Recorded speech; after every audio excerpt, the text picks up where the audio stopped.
Hi everyone, welcome back to Race2Buy. Today I'll be mentioning some of the payment and withdrawal features to you. Over here is your payments. So after clicking payments, what you can see over here is some of the approved transactions, the processing transactions, and also the cancelled transactions. So for withdrawal, simply just click on this withdrawal, and on the bottom right over here there's a request button. So just click on any of the transaction that you would like to request for withdrawal and then just click request. After that, it shall be written over here as pending withdrawals.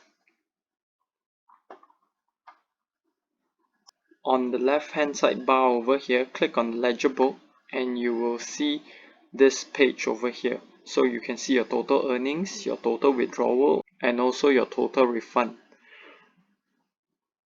These are some of the details of the transaction. That's all for the video today.